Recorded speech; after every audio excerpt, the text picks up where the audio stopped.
What I wanted to talk about today was using different kinds of software and going through the process by which somebody that was a flipper wanted to buy a house and flip the house, what would that process look like? And I also want to discuss what your role as a real estate agent might be, and some things to look out for, right? And there's some handouts for those of you that are here looking for a handout, right? And there's some links in them, and I'm going to jump around. I'll go to the MLS, I'll show you a couple spreadsheets, some different tools, all that kind of stuff, right? Now, one of the things that I wanted to start with, and this is a fairly recent information, it was from June of 2020, excuse me, 2022. And it's sort of a review about the national house flipping market, right? In the first quarter of 2022, about 10%, excuse me, of homes were flipped, right? But the profits went down. And I believe I have an understanding as to why that would be true.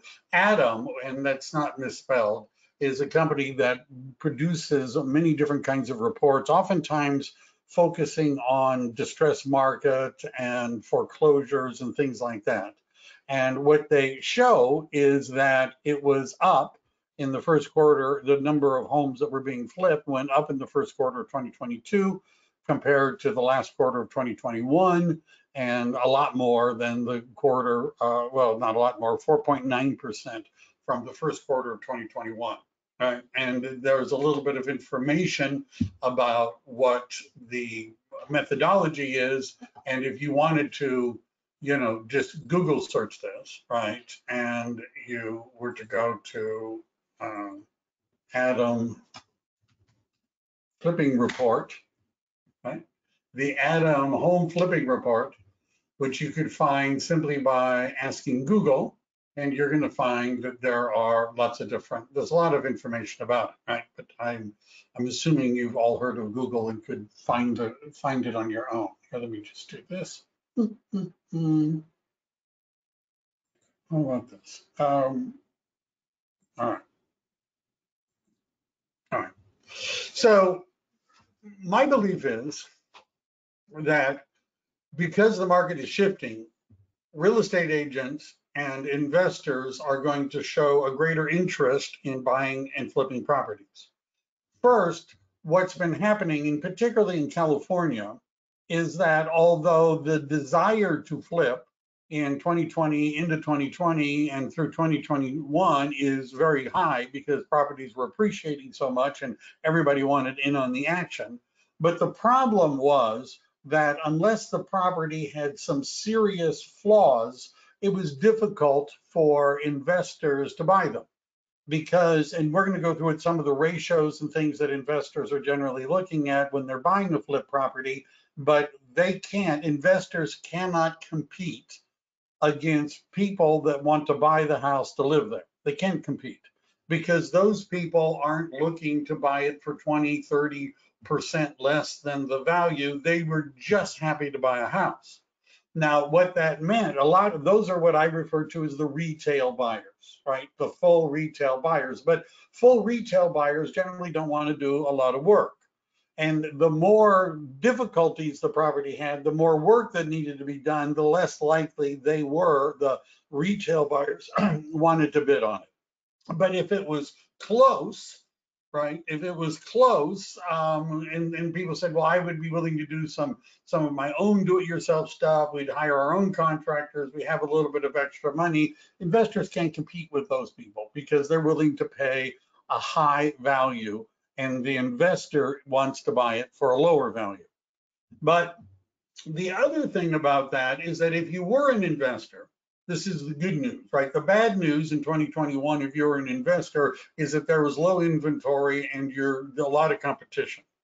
But the good news was that in 2021 in particular, if you were an amateur investor and you screwed up, right? You paid $50,000 more than the property really should have been purchased for. you didn't have to sweat, because if you waited 4, 5, 6 months, because properties were appreciating so much, eventually you would make up any of that lost room. What's happening now is that because the market is softening and prices are decelerating, and in some cases falling a little bit, right? What's happening is that there's going to be more opportunities for investors.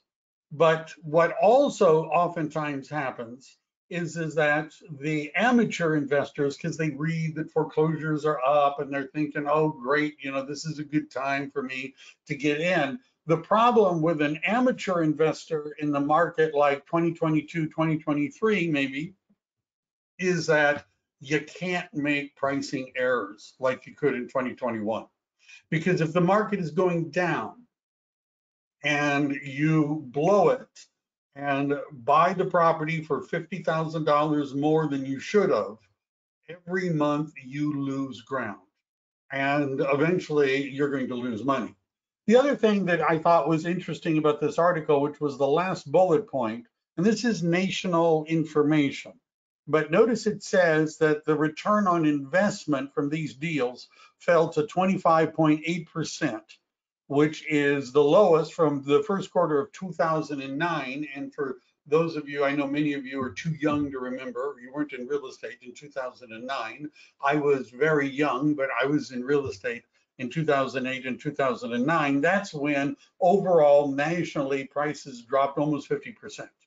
And back then you could buy properties for a lot less, a lot cheaper, and people were making close to 40% profit. All right.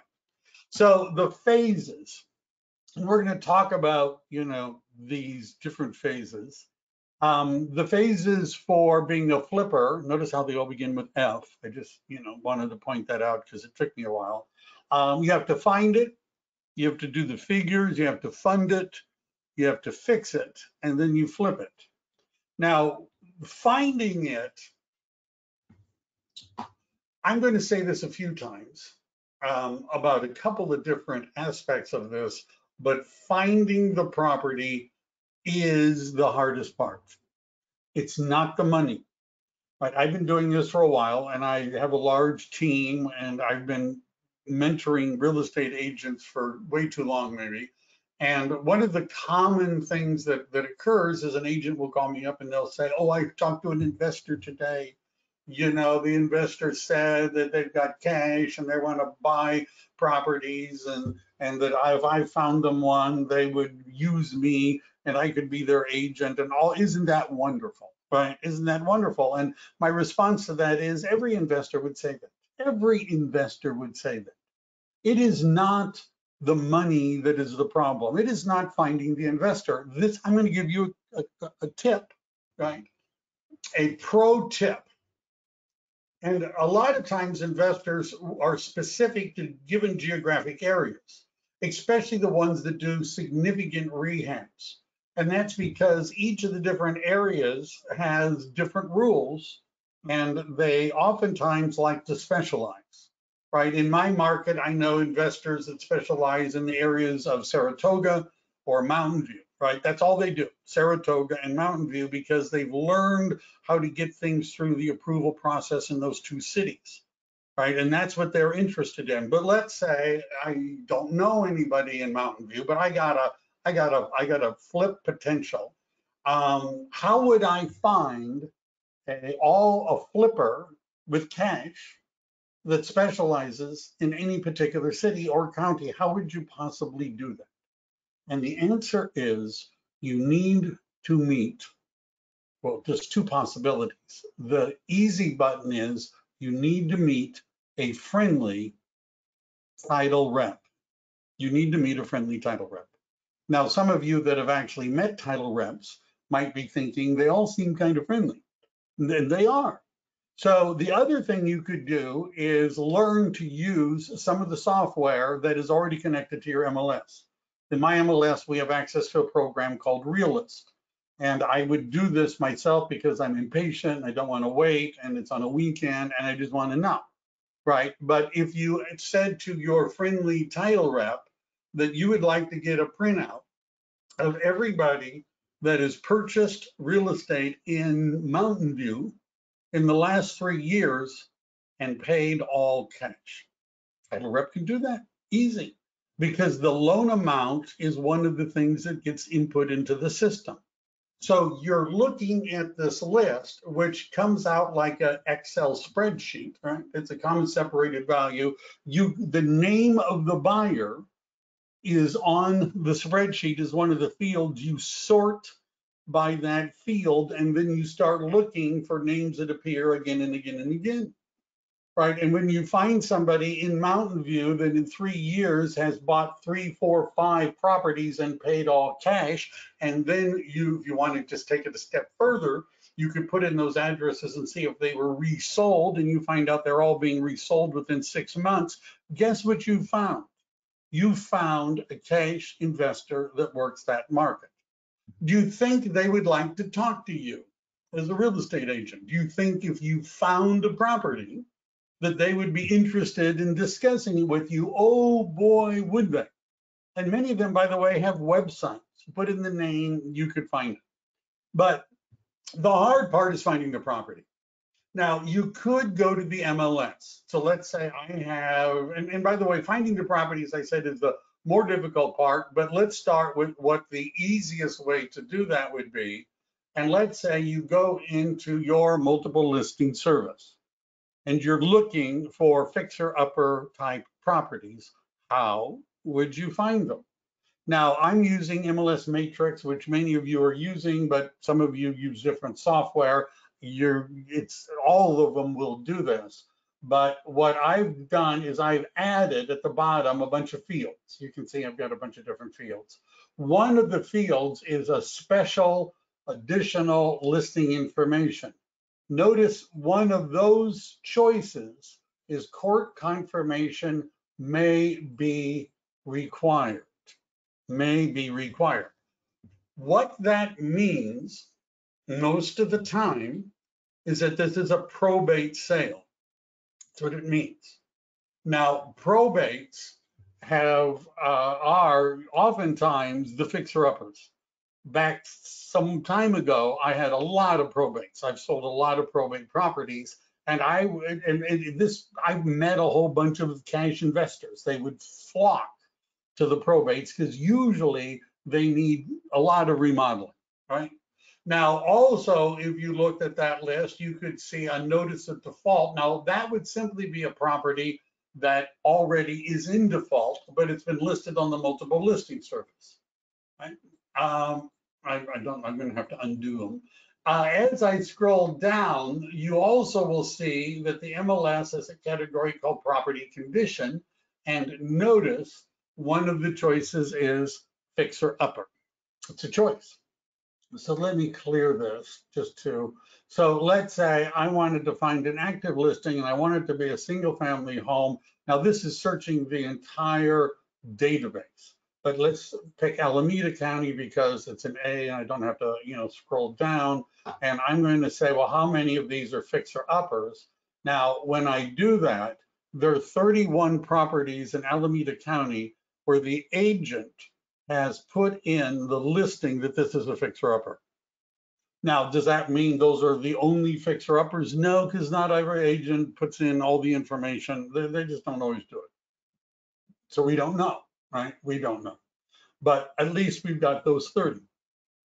The other thing I could do is I could say, well, I'm looking for active listings, Alameda County, and I want them to be court confirmation is required. There's 12 of them.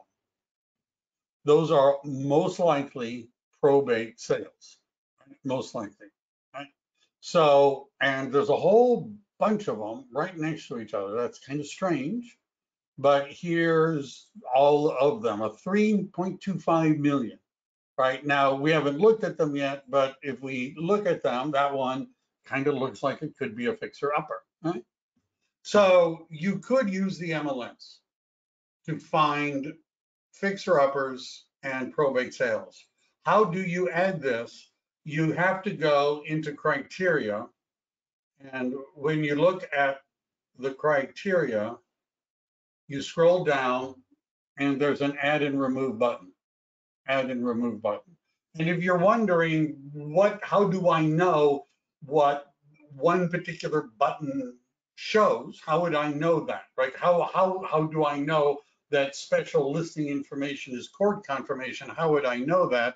And one of the things you're going to find in your MLS is that there's something called a listing data input sheet, right? And if I were to go to my MLS to support, and I were to go to forms, right? And I were to look for a listing input form, and I picked residential, what this PDF form is going to show me, what are the criteria behind each one of the different residential categories, right? And if I'm not going to go through all this right now, but if you wanted to know where are all of these things found in the form, this is where they're found, right? And I'm not going to do a MLS class now, but that's how you could identify them. All right. So what else could you do? You could do direct mail. How would you do that? Well, you could find properties that, because of a lot of different, things, might be an appropriate one. Now, some of the things we do is we could say, well, we want to find, tell the title rep we want everything where they've owned it for more than 20 years, all that kind of stuff. There's other software, which I'm not really, pimping today, although the first one I do, in fact, have an affiliate link, but I'm not even going to share it because I don't know. But this is a program called PropStream. And if you were like, this is my thing, I'm just going to work with fixers and flippers and investors. And by the way, many investors and anybody with a credit card can buy this, but you'll notice that PropStream has a whole lot of different categories, right? And I don't remember how much it is. I know somebody's going to text it because they're not going to want to, type it in and find it themselves. It's about $100 a month. And another program that does a similar thing is called Property Radar. Property Radar. And I don't know if I included those links. Property Radar, PropStream, and Property Radar is probably about the same expense. And these are programs that would identify homes that are not on the market that might work. Bandit Signs, those are those yellow signs that say we pay cash for houses. Off-market properties, notices of default, things like that. And notice of default properties you can get by doing a search in the RPR. You could also find notices of default properties, notices of sale properties using Realist. Door knocking. A lot of times when we find these properties, agents are driving around, right? I mean, this doesn't, I know, sound easy. By the way, the downside of Property Radar and PropStream is that thousands of people have heard of them, those two programs. So there may be competition for properties that show up. But what some agents are doing when they're driving around and they see a trashed house, they'll, go up and knock on the door and say something like, hi, I'm a real estate agent and I'm representing a client who is paying cash for homes in this neighborhood, and I just thought I'd see if you had any interest in selling. Property scouts are also known as bird dogs. Those are people that you've got going out and looking for them. That's usually done in wholesaling. Networking, you're going to see there's networking events but usually the networking events are events where you would meet investors, and you could get ripped off meeting investors at those meetups. Investors are easy to find. Defaulted properties, that's also notice of default, notice of sale. Off market could include probates, it could include properties that divorce properties, it could include a bunch of different things. And you could be looking for online classifieds, everybody else is too. So now the more difficult part, first find the property. Now, if you're working with an experienced cash investor, right? So if I have, and the last one of these I had that was a real fixer-upper was in Mountain View. And in that particular property, by a real fixer-upper, I mean the investor who bought it never walked inside of the house. There was no reason to walk inside of this house. Right? It's just, it was a tear down. The foundation was shot. That means the Bank of America, Wells Fargo, Golden One, Chase, none of those lenders would make loans on a property like this. But the investor had experience doing this in Mountain View. And if you have an experienced investor, I didn't even touch it in the jump. If you have an experienced investor, they probably have their own metrics all worked out. Right. And so you're not, and they also a lot of the issues that come up with fixing and flipping, they've already got worked out. The ones that really drain real estate agents are the amateur investors. Right. And I had agents that were on my, group that were interested in buying the property, the husband and the wife and that sort of thing. And they said, oh, well, we really like the property, but the numbers did not work out. Well, but we really think it's a nice area. The numbers don't work out. Now, if an experienced investor would just walk away and not be sucked in by saying, oh, well, it's a nice area, I think I'm going to buy it here, even though the numbers don't work. If the numbers don't work, don't buy it, right? But amateur investors are going to try to lean on you as the agent to help them with all of this. So I thought it would be useful for us just to look at some things. Now, one of the things that I've included at no additional charge, and I guess I'm going to have to do this in order to get to it. This is a spreadsheet which I've used, and this was, I've got a bunch of these. This is one that didn't go anywhere for somebody else a while ago. And this is just, and I've shared it with you, there's a whole bunch of these that are out there on the internet. And just like when I talked about multifamily investing, the software that we're going to talk about at the end is really software that you wouldn't launch it until you've already got all the numbers, right? And so the numbers, and I sort of broke this down as well, but these are what are called the deal numbers. Now in my handout, right, I went through what those, I guess I listed them again, right? So the first thing is called the ARV. And this is also, remember, there are a lot of difficult parts of this process. The first one is you got to find the home, right? The second one is you need to determine what and sometimes it's called after repair value, as repaired value. It's still an ARV. If this property were all fixed up, what would it be worth? This is sometimes not the easiest thing to determine.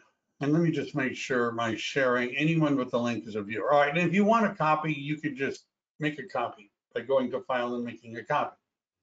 So how would you determine, I don't want to, I know what it is. How would you determine the after or as repaired value? I don't really want it to keep popping up. All right. Well, you have to run comps. Now, if you're a investor, you want the comps really, really close to the subject property. Most investors and the lenders, and you see there's two issues here. If your client has cash, then they get to decide what price they want. If your client doesn't have cash and they're getting a hard money loan, the hard money lender is going to run comps too. And the hard money lender is going to be looking at properties that have sold within a quarter of a mile of the subject property, a quarter of a mile, because it's location, location, location.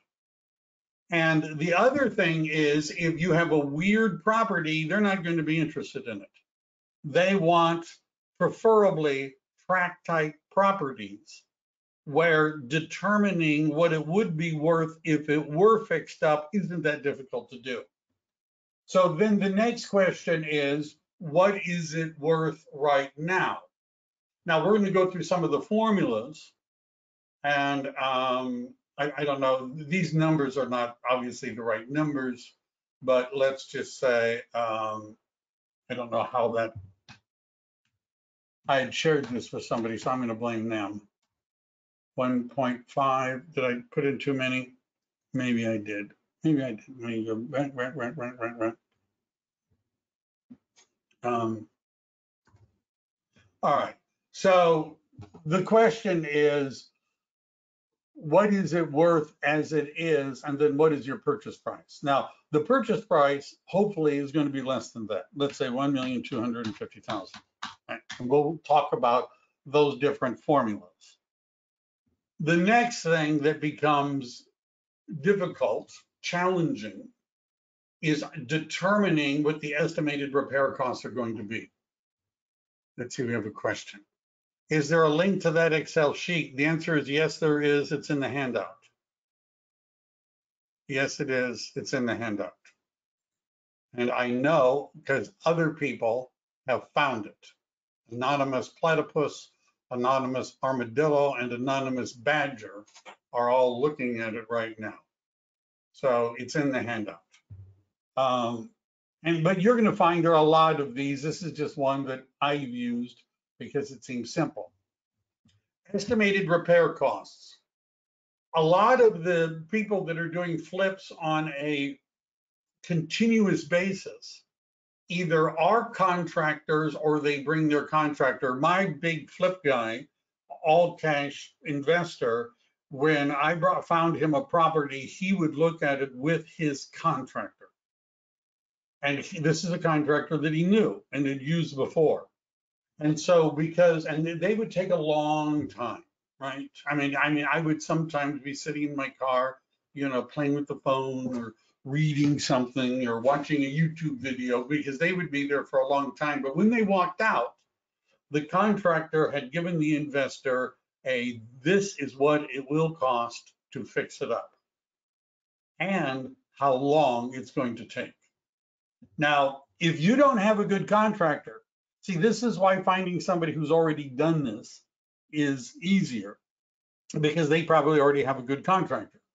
But let's say your contractor says, I can do it in 2 months for $100,000, but it takes them 4 months and it's $150,000. You're in big trouble. You're in big trouble because now all of the numbers are they're not going to work out. What would be the annual property taxes? That would be the purchase price times about 1.25%. It varies a little bit by county.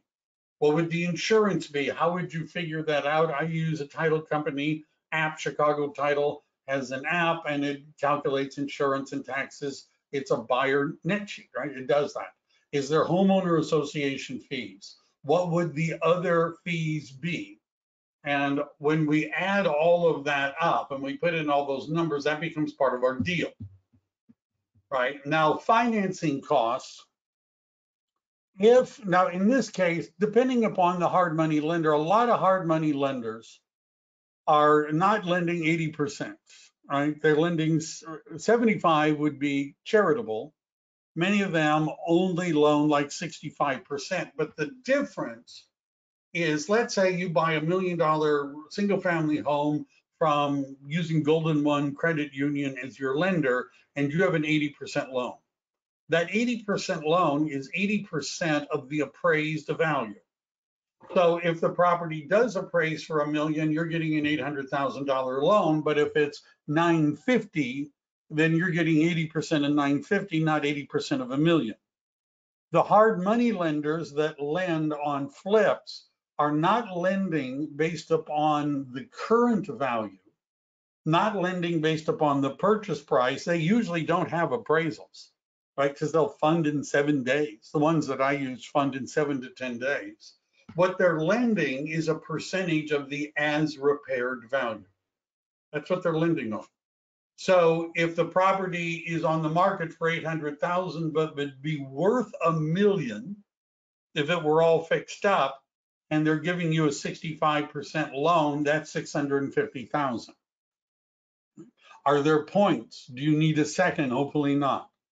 How much is the interest rate? If it's a hard money loan, you're looking at a minimum usually of 10% up to 16% interest, depending on, you know, how many times have you made loans with these people and did they like you?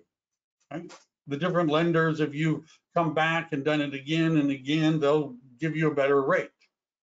Now, in the Mountain View property that I listed, the investor probably needed the total, because it was a tear down rebuild, was probably 750,000. So the total, it was 1.25, which was essentially the value of the land, plus 750. Let's just round it up to 2 million, right?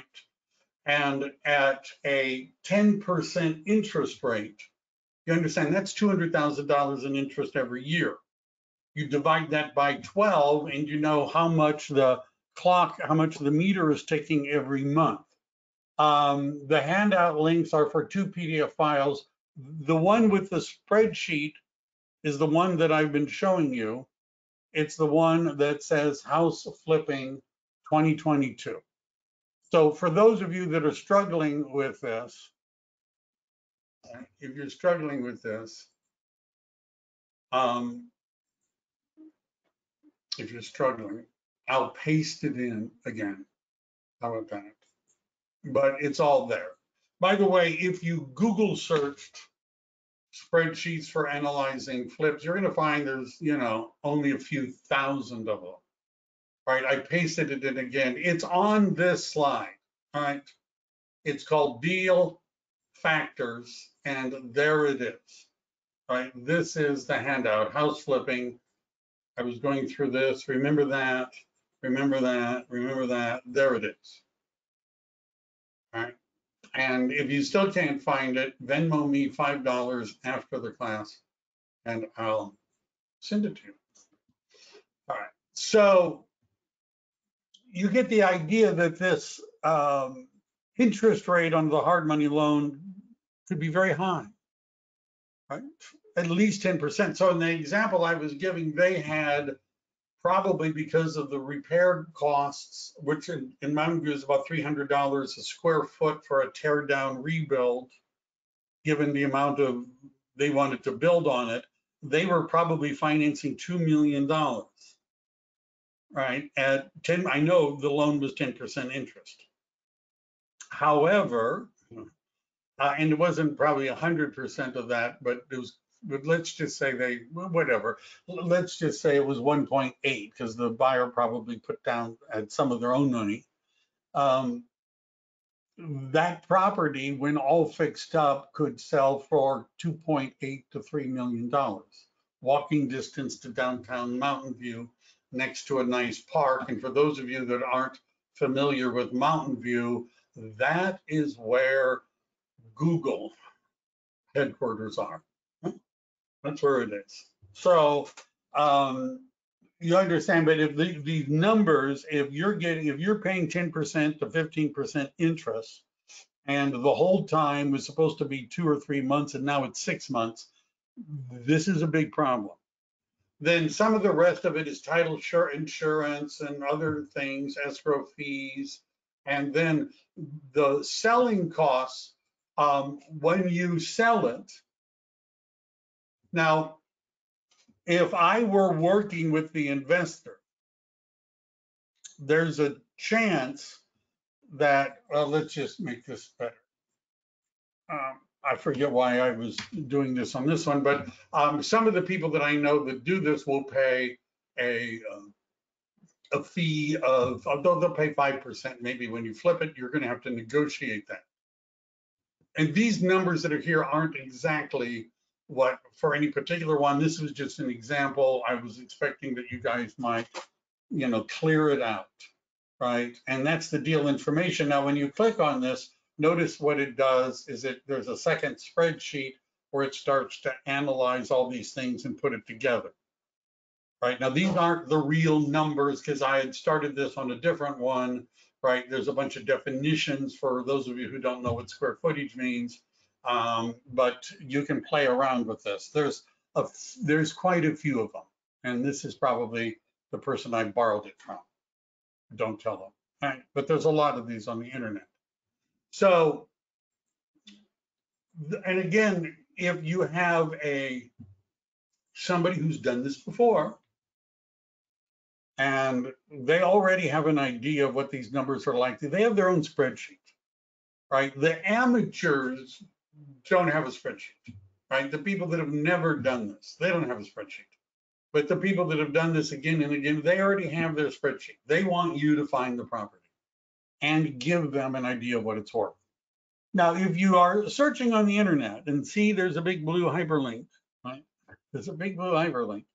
If you're searching on the internet and you're looking for formulas that investors use, you're going to run across the 70-30 rule. And what the 70-30 rule is, it's a rule of thumb where investors will say, well, we want to get, basically they want 30% profit. Now you'll notice that lately, nationally, it's not quite that high, and it would vary, and there is a calculator. I know you're a calculating group, but there's a calculator. And you can, this is a 70-75%, and this is a really simple calculator. And it basically what you would do, oops, let me go back here. This is it. How about here? All right. Is you would take the after repaired value times 30%. And then that would be your minus your estimated costs. So for example, I don't know what I was doing with this one, but I probably don't need it. So let's say our as repaired value was $1 million. And we were to subtract, let's say it's $150,000 in our costs to fix up the place. That's 850,000 times 0.70, 595. Now, if you paid 595, spent 150,000 in fixing it, sold it for 8,850,000, I think that's the number I started with, then you'd be making a 30% profit. Right? And that you're going to see, must have lost my thing, you're going to see that 70-30 rule all over the internet. The challenge is, depending on the market, it might be hard to get somebody to sell the property for that 595 or whatever it is. It may be difficult to get them to do that. An alternative is not following the 70-30 rule, but following the, I want to make so much profit in order for it to be worth me doing it. So I had an investor, and he would, at that time, say he wanted to make a minimum of 50 grand. As time went on, he wanted to make 75,000. So what you would do is take the as repaired value, you would subtract all those costs, the deal costs, right? You'd subtract everything to find all of the costs. Then you would subtract the amount of profit, and whatever is left over is the amount that you would offer for the property. Right? So I don't know if I'm going to do an example of that. Now, this is just something I borrowed from Connected Investors. Obviously, these are very low numbers. In California, we might, multiply by 8, 9, or 10, but you would see if the as repaired value was 150, the loan would be 5,000, repairs 12,000, holding costs 1,000, resale fees 9,000, 123 is the ARV minus the flip costs. You would then subtract what your minimum profit is, and then that would be your offer. So some investors are going to say, I'm not going to do it unless I make, and it's not 20,000, but unless I make 80,000, 75,000, they're going to have a number. And the way they determine what they're going to offer is following this formula. Right? They don't care about comps, right? Except what the as repaired value is, they don't care. Right. And if the numbers do not add up, they're not going to buy it. And again, the amateurs will be saying, well, you know, we really like the neighborhood, and you know, we don't really like the house. Well, no. If you're not going to make enough money, then don't do it. You know, or you have to lower your expectations, but don't buy it with the assumption that you're going to make $50,000 to $75,000, but then pay too much for the property. It's not going to work out. So some investors use the 70-30 rule. Some investors use the this is how much profit I want rule. Now, RPR, and this is, and I'll show you what it works. RPR is something I primarily use when I'm doing multifamily, because RPR is very good at determining if you've got like a 12-unit apartment building and half of them need to be remodeled and some partially and some fully, and you can go through each and every unit and you could set it up, and it's very, very good with that. Would it also work on a flip? And the answer is sure. So let's go back to, this is I don't want to do that one. So let's say we found, let's look at one of our matches. Alameda County, Paiute, is that the only one left? I don't know what happened to it. I look at my criteria, active, let me clear this, active, single family, Alameda. And we want it to be a fixer upper, 31. We're just going to pick something. How about something a little cheaper? How about this one? Haven't looked at it before. Kind of looks like it could be a fixer upper, right? Kind of looks like it. Fixer upper, property was painted inside but needs lots of work, inside and out, 2-bedroom, 1 bath. So we would be running comps and things like that. But if we were going to use RPR, see, first we would have done all of this other work, right? You need to know before you go to the Valuate program, what would it be worth if it were all fixed up, the as repaired value. You're going to need to know what the closing costs, the holding costs. You're going to need to know what the construction, the renovations, you're going to need to know all of that.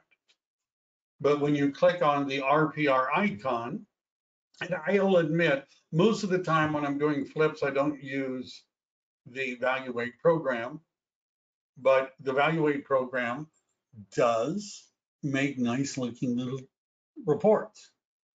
But usually the people that I work with have experience doing this and they don't even want to see my software. But you notice we could pick flip or a long-term hold. So if $499, the purchase price, that's the list price. So we would already need to know an idea of what we think we're going to offer, right? All that the Valuate program is going to do is make it look nice. Let's say 300,000, right? And let's say the full year holding costs are 25,000, right? That would be all of the loan costs, all of the other costs involved. And we would be starting basically when escrow is going to close. This assumes a 2-month holding period. That means you need a contractor to tell you how long is it going to take, and you need a contractor who's going to be accurate. Loan to value ratio, notice the default is 65%. Interest rate, let's just say if it's a hard money loan, it could be 10%. Equity players means how many investors there are. Again, I usually just use the other information and let them work it out. But most of these, like the levered analysis, is what's going to happen when you put in the loan. And I'm not going to spend a whole lot of time on this because I don't really use it as much. But the purchase and sale, notice here it gives us the renovation budget. So let's say this one had a $50,000 renovation budget. Now, this thing is popping up because there's a mismatch between renovation and the purchase sale page. The sum of the renovation cash flow line items, it's not happy with it. Closing costs, I may have too high of a budget for that. If I were to purchase it for, let's say, $250, and it still thinks I'm spending too much. Recording fees, we could put all of that in, and it would do some calculation for us. But frankly, even though I promised to talk about Valuate, I typically use this, and when I have a client who doesn't have one, but most of the investors I work with have one. So what I'm going to do, how much more do I have in this group of slides? Valuate, funding, this is about hard money. I've already talked about that. There's a hard money loan calculator, right? The thing about the hard money lenders is, number one, they don't require an appraisal. Number two, they'll fund in 7 to 10 days, right? They'll run their own numbers, right? Because they don't trust you, right? They might be willing to throw in a little bit more money. This calculator that I included a link to, which you guys can play around with, gives you a hard money lender calculator where you can do some of this analysis. Again, most of my clients already have their own, so they're not really interested, but it wouldn't hurt for you to learn more about it. This is something I already talked about. The difference between the traditional mortgage is it's based upon appraised value, but the hard money lender, it's based upon after repaired value, which is a bigger number because they'll fund a lot of the construction costs.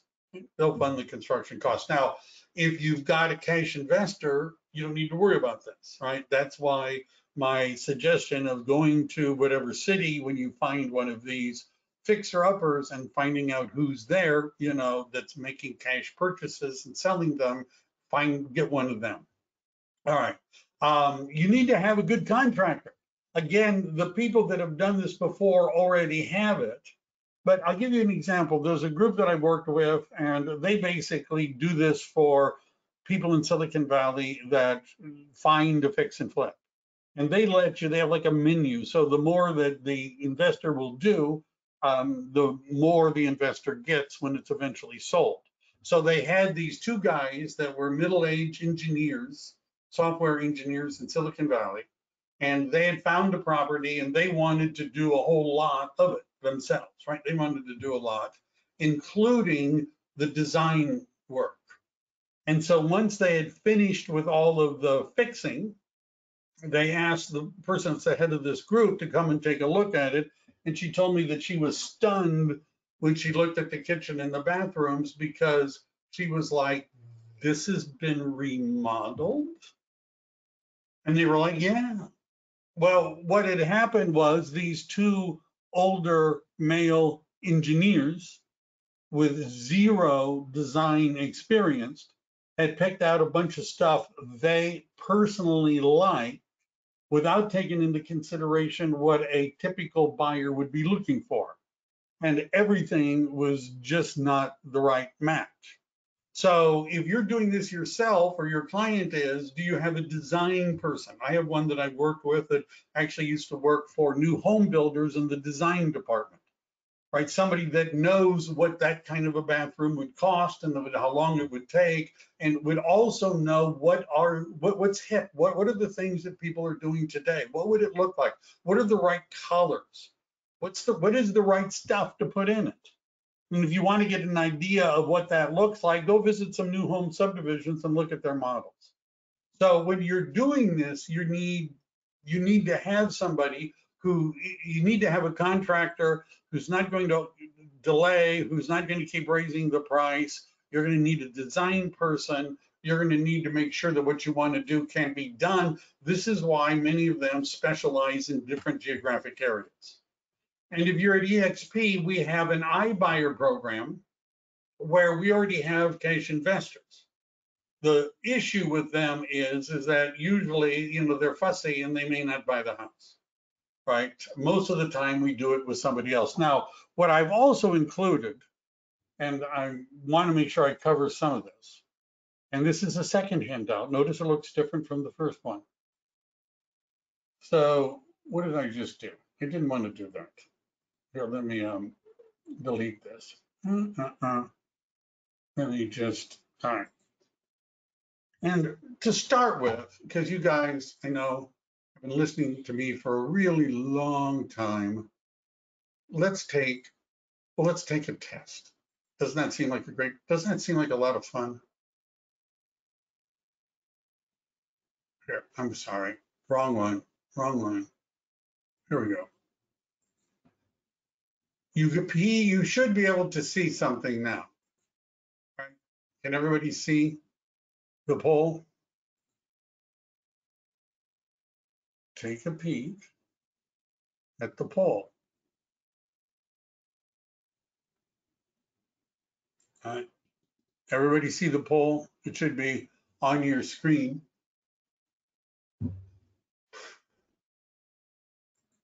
There's only one.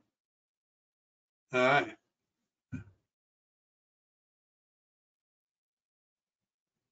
And we're going back and forth with the numbers.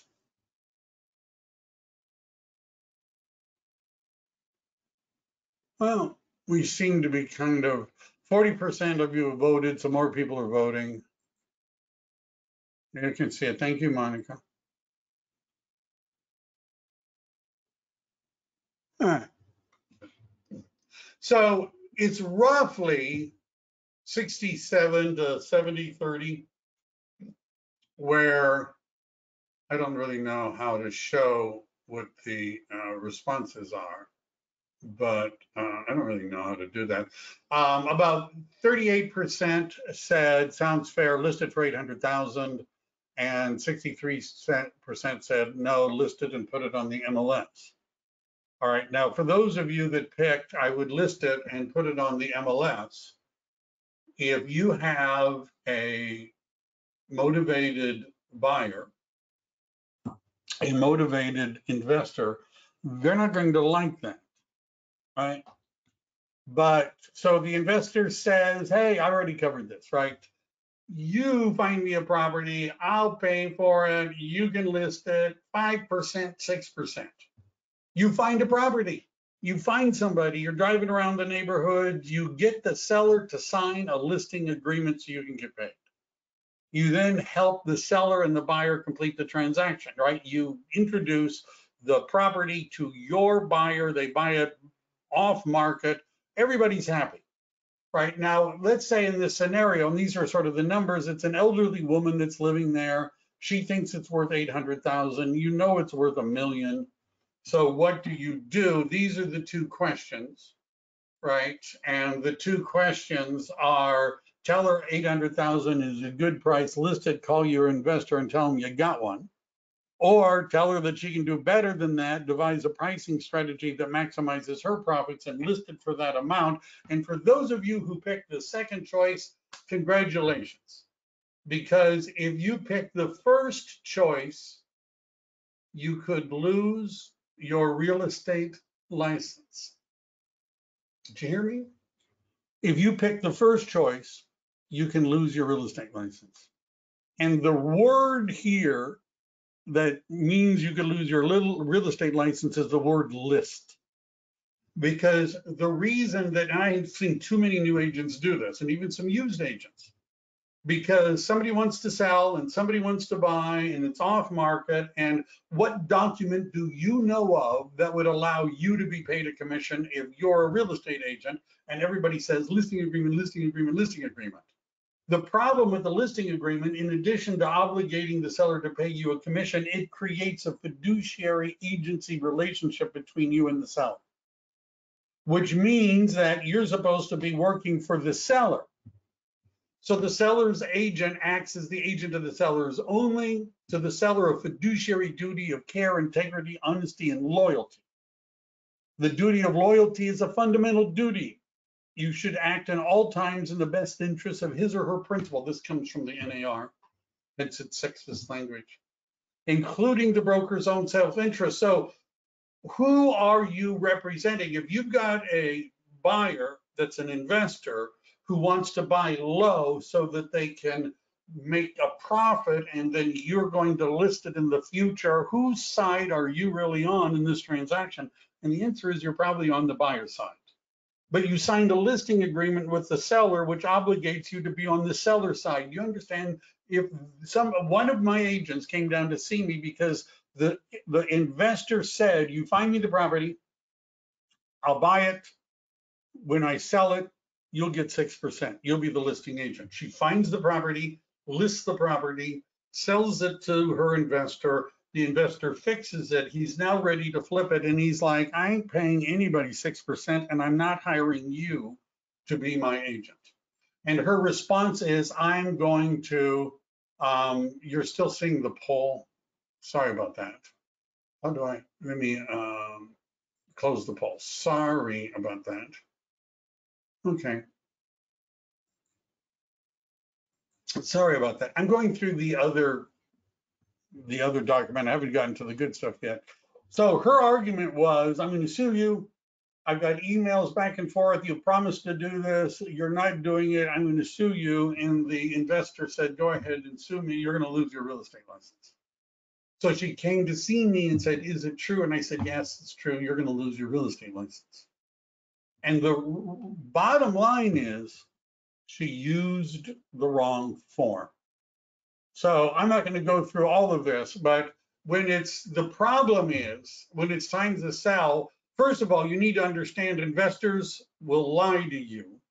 Many of them have taken online classes where they're encouraged and trained how to lie to your real estate agent. They'll promise that they're going to list it with you, but they won't. They don't. They promise 5-6% commission, but they don't or won't, right? And you could lose your license. What do you do? Well, you don't have a written agreement with the investor to list the property, right? This is the problem. You may have violated your fiduciary. There's nothing you can do.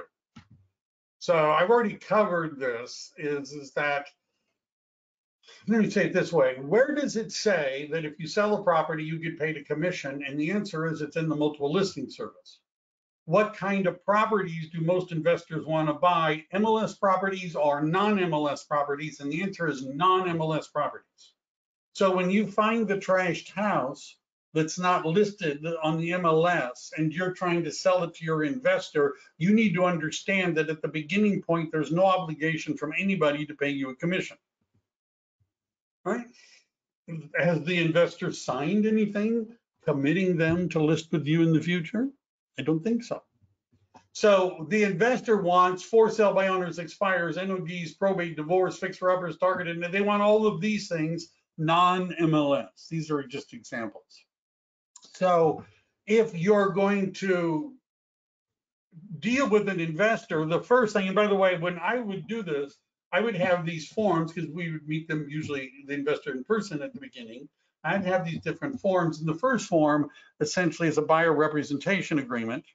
And of the different buyer representation agreements, the one that we want is called the non-exclusive buyer representation agreement. It's a California Association of Realtors forms. I've made videos on this. But what it says is, if I find you a property that you buy or I negotiate on your behalf, you agree to pay me a commission, 3%, right? On the buying side, let's say.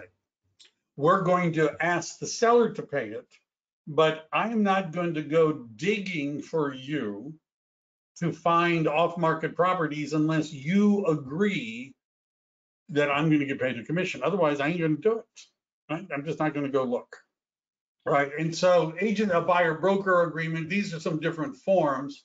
Now, I don't know why I wanted to do that. So the exclusive buyer representation agreement is not something you're going to likely get an investor to sign, because the exclusive buyer representation agreement says that no matter how the buyer learns of a property from you or somebody else, you get paid a commission. They're not going to do that. But the non-exclusive one simply says, if I find you the property, or I act on your behalf on the property, you agree that I'm going to be paid a commission.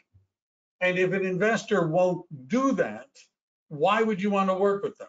right? Remember my strategy, find other investors. There's usually a lot of them that are buying property. Somebody's going to say, because the smart investors would like you to do this again with them.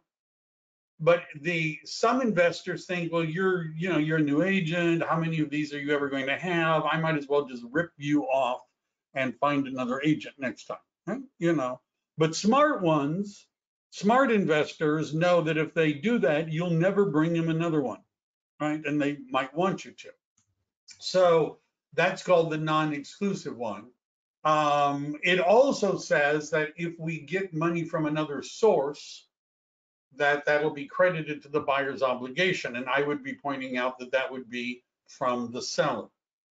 And it would be better to do this early, let's just say. So there's another form you could use, which is called a single party compensation agreement. And the single party compensation agreement is if we're representing a buyer on an off-market property that says that the seller is going to pay us a commission. And it allows us to be paid a commission without being an agent of the seller. You can check it off and say, I do not want to be the agent of the seller. So you can, by using the right form, create an obligation to pay you a commission, create an obligation without you becoming the seller's agent. If you're representing the cash investor, when you want to list the property in the future, you don't want to be the agent of the seller. You just want to be the agent of the buyer. This form would do that. Right, and that's what it looks like. It's probably been revised a little bit, but it isn't complicated, right? You put in the amount of commission, you put in the name of the buyer, and you get the seller to sign this, right? Whatever, 3%, right? Now that may have been where I got that other example. And then notice this is also part of that form. You can check a box that says broker will act as agent for buyer exclusively. Seller agrees and understands this. Right? See, now you don't have a fiduciary duty to the seller. You're just representing the buyer. The commission agreement is another form you could use, which is a little bit different, but it would be a similar one. I use the single party compensation agreement. This is a shorter one, but I use the single party compensation agreement because if I use this one, I would use what's called the seller non-agency form, and that's sort of wrapped up in the commission agreement. Single party compensation agreement, I've sort of gone through this already. You'd use it when it's an off-market property. I think I already covered this. And the commission form, I didn't want to go through this. A seller non-agency is another CAR form where it has somewhat similar wording as the single party compensation agreement, but it just makes it really clear I am not representing you as the seller. That's the language. Broker does not represent seller. Broker will not be seller's agent. It just says it clearly so that you don't have to go through it again. Can I share a link to these slides? It's in the handout section. And if the handout section isn't working, send me an email because this would take a while for me to get to a point where I could do that. All right, this does not solve the problem, that's the non-agency, of what happens after the fix and flip that they're going to list with you. How do you protect yourself to make sure that you're going to get a listing?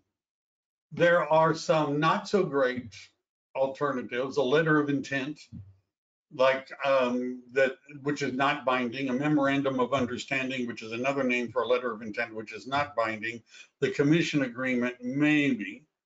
But what happens afterwards? And the answer is you would get a full listing agreement. Now, what I've done is the date, and by the way, on my YouTube channel, there's a video of me going just through this. I might update it, but the forms that haven't changed that much for the part. But so this is what I do with an investor. I've got the single party compensation agreement, the buyer representation agreement, and I have a listing agreement. And I'm going to point out that if you want me to find an off-market property, you have to agree that I'm going to be paid a commission if you buy one. buyer representation agreement. They not. All right, we're going to get the seller to pay the commission if at all possible. This is called the single party compensation agreement. They not. The third one is, now you've said that if I find the property and you buy it and you fix it and flip it, I'm going to get 5% commission. Isn't that what you said? And they're like, yeah. So what I then do is I show them a residential listing agreement. And this language is important. And it's possible that your broker may not want me to explain this, but this language comes from the California Association of Realtors legal department. And the recording link will be available to anybody who sends us an email. And I think we automatically sent one out to you. But where there's a paragraph in the residential listing agreement. So basically what we're doing is I'm showing the investor the listing agreement form.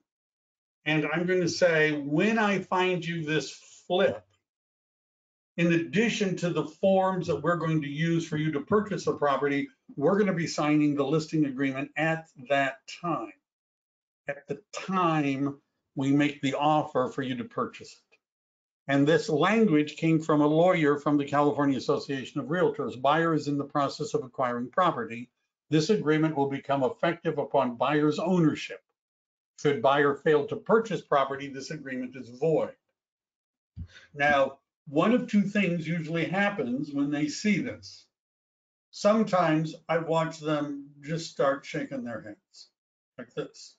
Start shaking their heads. And I'm like, is there a problem? And they say, well, I want to sign this. I want to sign this. I said, well, why not? And they're like, well, I want to keep my options open.